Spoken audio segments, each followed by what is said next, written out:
Welcome to Real Herbalism Radio, show 241, recorded at Big Dog Studio in Eugene, Oregon. Today's show is brought to you by... If you'd like to learn more about making herbs a practical part of your daily life, pop on over to the Practical Herbalist and take a look at the many articles, the opportunities to learn, and you can get all of the podcasts from Real Herbalism Radio there too. That's thepracticalherbalist.com.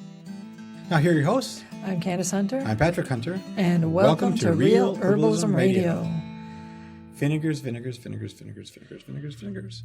Gallons of vinegars. And all I ever thought there was white vinegar. I didn't know that there was, white vinegar and cider vinegar and chickweed vinegar and just the vinegar bases alone. It seems like it's a phenomenal variety of vinegars and vinegars that, like red wine vinegar, didn't start off as vinegar, but it's red wine that has been made into vinegar, or kombucha vinegar, where the kombucha just got too sour to drink, and we call it kombucha vinegar. Or apple cider that you were hoping to get an awesome hard cider with, but that didn't happen. That didn't work out. Right. Cider vinegar.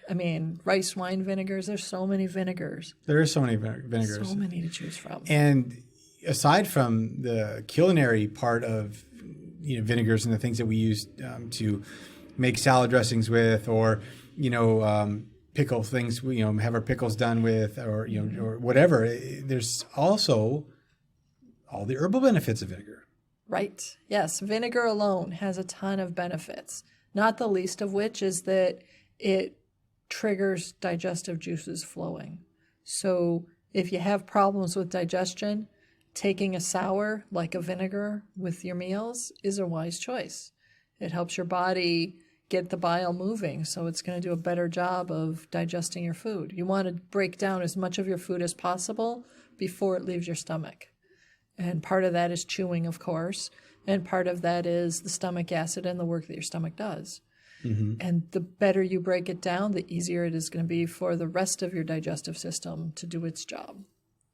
So vinegar is really helpful in that. All of the sours are. Right. I think the fun part with vinegars and with Cami is just all the neat things you can do with them, and how many different flavors you can come up with, and not just eating them or drinking them or adding them to things, but the way that it can extract the medicinal properties of the herbs that you're putting in there. And even if you're not going to eat rosemary vinegar or thyme vinegar or whatever it is, you definitely can do things with each of those that are not just about eating.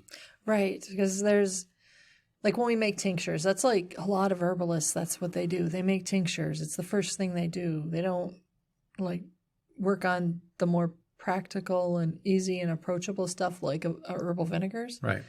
Tinctures, you can use a tincture as a liniment, so you can use it topically to help ease muscle problems, or, as a topical antiseptic if you needed to.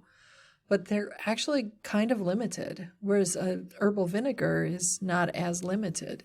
You can use it topically, you can use it internally, but you can also use it to clean your house. You can add it to your bath. No one's going to pour a gallon of, or a pint, let's say, of tincture of yarrow into their bath water, because that's a lot of alcohol. It's really expensive to do that. But you wouldn't even think twice about putting a yarrow vinegar into your bath water. In fact, it would be really nice. It'd be, deeply healing, and it'll help open up your pores. Vinegar is just very versatile. Right. In the bathroom sense of things, you used to use it for your hair all the time. I don't know if you still do. But yeah, I do off and on. Yeah. A long time ago, I got angry about the fact that all the shampoos have so many things that they put in them, so many chemicals. Mm-hmm.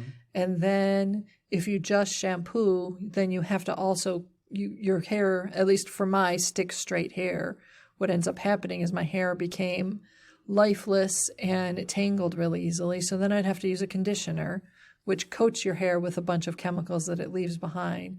And then every few weeks you would have to use essentially what was like a chemical stripper on your hair. I can't remember, but I think they called it deep cleanser or something like that. They had some fancy word. But it was essentially, let's remove all the chemicals that our products have left behind on your hair. So you do this, and then you use the deep conditioner to and it was expensive. Mm-hmm. And I didn't like the results. I mean, my hair sticks straight. It's got no body. Right. It's been that way since birth. It's never changed. And all the things I've tried haven't made it any better. So I finally got angry one day and decided I wasn't going to buy any more shampoo. I was just done. And I started just using the soap that I use on my body because I reasoned, well, my head's covered with skin. It's the same skin that's everywhere else. Why not, right? Right. And I don't know that would work well if you were someone who has a lot of natural curl or natural body or hair that's a lot more coarse than mine. Right. Mine's baby fine. It sticks straight. It's, there's not a lot there. No. It works really well. And what I found is that I do that, and every now and then, maybe once every couple of months, my hair will start to get more likely to snarl or tangle, or it doesn't want to let go of the knots as well. And I don't remember who it was, but someone remarked a long, long time ago, like more than a decade ago, about how, that's when that happens, what's happening is the layers of your hair. I always call them follicles, but it's not really follicles. It's like sort of like scales, but I don't remember the proper scientific term. But those start to get roughed up. And then when they're roughed up, the tangles, it doesn't let go of the tangles. So all you have to do is find a way to smooth it out, and vinegar does that. So I do a vinegar rinse on my hair, and it makes it really smooth and shiny and reduces the tangles. And the tangles are what, for me, often causes split ends, because when I'm trying to comb them out, my hair is so fine that it can't withstand the pressure of the comb against the knot, and the ends all split and break. Do you do a specific flavor of vinegar? I do what I have. So a lot of times, like lately, I've been using kombucha vinegars. Because that's what you have? Because I have a lot of those. I didn't do a good job when I go through phases of making kombucha. And I'll do it for like a year, and then I'll start getting sick of making it, and I won't bottle it as quickly, and then I'll end up with these really, really, really, really sour kombuchas. Which I won't drink. Which nobody would drink in their right mind. So then those get set, jarred, they bottle those, and it usually takes me a couple of batches that I've done this on before I say, wait, I better stop making kombucha. So I'll jar them in gallon size or half gallon size lots and slowly use those up. And I have done things like infused cleavers and rosemary into them before. And with the cleavers, if I infuse cleavers into a really sour kombucha vinegar, I'll use it both internally and externally because it tastes pretty good. Like when you think of it as just a vinegar, I wouldn't sit there and drink it, no. But I would add it to salad dressing. I would use it to spice up a stew. I mean, there are a lot of ways that we use vinegar. I throw it in my potato salad, And I think didn't you just do a really cool video? Oh yeah, in August we talked about making herbal vinegars. It was I was with the Herbal Nerd Society. Oh, okay. And we talked a little bit about, the how to make them, and a little bit about using them. Right. So if you want to learn some more, you have that. So Herbal Nerd Society.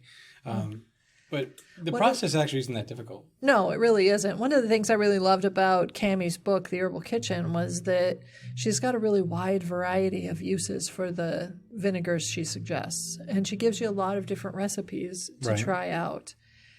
For me, when I was first starting out, the idea of infusing single herbs in vinegars wasn't that hard to grasp, and I was using whatever herbs I had available.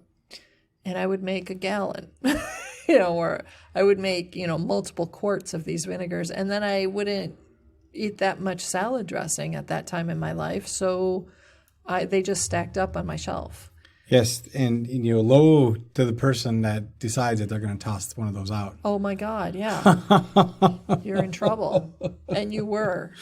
Many times. It still stings. No, it didn't happen many times. I think it happened 3 times. And I revealed that. Oh, I'm sorry. I know you've also thrown away some of my sour kombuchas, and that got you yelled at too. Yeah, because no one's going to drink these. Yes, but they still have value. Oh my God. But we have 10 gallons. Come on. But what's your preferred vinegar for making herbal vinegars? What do you like to use?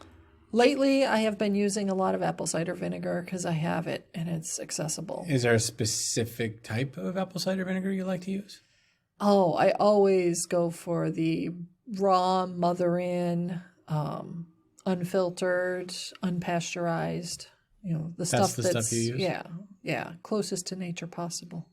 Okay. And I do that because when they say mother-in, what they're really talking about is something that looks an awful lot like the SCOBY on a kombucha. Yeah. So it's the colony that's created when a vinegar is naturally allowed to fully ferment and fully vinegarize and do its thing. Right. It's usually not as big as the kombuchas ones get, at least in the vinegars that I've made. But if it's got that if it's raw and unfiltered, then all the probiotic, microbiotic cultures, probiotic cultures are there. All the little microbes that you want in a good live food are there. So those are the ones that I tend to go for. If I know for sure, there's absolutely no chance of me ever using the vinegar for something that is not like cleaning. It's going to be used topically, period. I may still use a white vinegar because they're inexpensive. Yeah. And if I'm cleaning a surface, it doesn't need the probiotics inherent in vinegar. It just needs the sour, and it needs the antiviral and antibacterial and antifungal properties in the plants that will be extracted into the vinegar. Have you been really frustrated with Google searches lately? You want to get your page up high in the rankings, and it seems like every time you do a search on your topic, you end up way down at the bottom, several pages in. Oh, and the companies at the top are the really, really big ones. You want to contact Mud Pod Design House. They are really good at helping with SEO. They'll help you get the right keywords and get your page rankings up. Go to Mud Pod Design House at mudpoddesign.com to get your SEO right. Is there a specific, it's not just straight vinegar that you're using for the cleaning? Do you put stuff in it? When I'm making a cleaning vinegar? Yeah. Usually I might make a cleaning vinegar like a Four Thieves vinegar. So I'm using, a selection of plants steeped in the vinegar and then strained out. Usually I don't add a lot of essential oils to cleaning vinegars. I might use an essential oil, like if I'm going to, mop the floor, especially if there's been cold or flu or illness in the house. I might mop the floor using like one of my Four Thieves vinegar, and I might top that off with a few essential oils like tea tree, which is particularly good at killing virulent types of bacteria and fungi, like staph infections and stuff like that. So I might add some for that specific purpose, but usually I don't add essential oils to the vinegars until the moment of use. Yeah, no, right. You had said Four Thieves, and for people that don't know what that is, what's in that Four Thieves? We have a recipe. Sue Sierra Lupe wrote a recipe for us on Four Thieves vinegar, and I will make sure we get a link in the show notes. It includes, if I remember correctly, mugwort, rosemary, lavender, and something else. Is it thyme? I think it might be Red thyme or thyme? Sage. Maybe. I think it might be sage, but I'm not positive. Yeah. But it's a really good one for disinfecting and cleaning. I like it. Yeah. Used it before. Yeah. And it smells nice. Yeah, it smells nice. It's always a nice thing. You can also use vinegars in your laundry. Yeah. For softening and for... Yeah. I've used the vinegars in my washing machine. I put them in usually through the bleach or the fabric softener section. Right. For softening fabrics. And also I've done that with Four Thieves vinegar as well as with vinegars that have other antifungal and antibacterial types of properties when there's been flu and cold and that sort of thing in the house. It's really good though too, even in where we're at with the Pacific Northwest, because our washing machines, if you close them in the winter, you will get a funky smell out of them. Yeah, it's that black mold. Yeah, it doesn't take very long for it to start. So the vinegars help. Yeah, it takes hours. Vinegars really help mitigate that, I think, if you're not going to leave the door open. Yeah. Anyway, it's so funny because we have to do that here because if we don't, that happens. Back east, that wasn't a problem. Yeah. Where we grew up, that was less of a problem. Yeah, I mean, you leave anything here and there'll be black mold on it. Yeah. So, Molds and mildews do flourish in this climate. so I was really enjoyed her. I really enjoyed her techniques, and I loved her book. So yeah. Any other things we want to talk about with herbal vinegars? Oh, I can't think of any specific. Okay. Well, we do have another question. Oh, do we now? Yeah, another Herbal 101. This one is a little different because it kind of comes into the realm of questions we don't typically answer. Oh, okay. So I'm going to read it, and then you can answer, and we'll go from there. Now, I really apologize to this person because I've never seen this type of name before, so I'm going to do my best to say it. Yeah, it's probably going to be mispronounced. Yes. So I believe it would be called Boy Tumelo. And he says, or she says, "Hello, I have been struggling with digestive issues for a while, pain and an irritation. I think I might have ulcers. There's a practitioner that recommends that I must do a colonoscopy, but I've done that before, and I know that is quite uncomfortable. Is there something that you can recommend to soothe and heal my gut lining?" That's a question that, you're right. I can't really give you a straight up answer. It's not an easy answer to give. There's so many circumstances and details and things on that we have no idea about. So just as a FYI for anybody that's submitting questions, those are the kinds of questions that are really hard for us to answer. We can only give you the most generic response, which you've already had, I'm sure, from somebody else. So it sounds to me like this person is at a point where seeing a physician is a really wise choice. And as awful as colonoscopy may sound and may be, I mean, we often have to go through really uncomfortable and sometimes painful procedures or processes or routes to get to the root of whatever the problem is. And that's true in all forms of medicine. Well, so a colonoscopy might be the best next step to take. Especially if your practitioner is saying, okay, now this is where we have to go. Yeah. Pretty much means that they can't figure out or have helped you and they couldn't figure out what's going on. So now they need to see. Yeah. And that's what will happen. And the other thing too, if you're at a certain age in your life, it's highly recommended to get one. Yeah. Highly recommended. Right. That can be one of the most preventative ways to find colon cancer and any other issues that you may or may not have inside your colon. Again, I know I got to have it coming up in the next year or two, and I'm not looking forward to it at all. And everyone I've talked to says not a pleasant experience. No, I don't anticipate it would be. I can say that there are a variety of ways you can approach ulcers with herbalism, but you really need to know the type of ulcer that you have. So that's another reason why getting the colonoscopy and doing whatever other diagnostic tests are necessary to identify that will be really helpful. So I would recommend that you do get the colonoscopy as your doctor has suggested, that whatever other tests your doctor may suggest would probably, talk with your practitioner, but make your own choices, but probably your doctor is going to help you identify the actual cause and the root of it. Once you have that identified, I would recommend seeing a clinical herbalist, someone who has experience with digestive issues, and talking with them directly about what types of plants might be good, which medicines might be good. Right. I know there are ways to handle flare-ups with ulcers. I know that there are ways to soothe, and there are also ways to prevent ulcers from flaring up. I have heard of people healing ulcers entirely. I don't have I don't have experience in working with ulcers directly, so I really can't make any promises. Mm-hmm.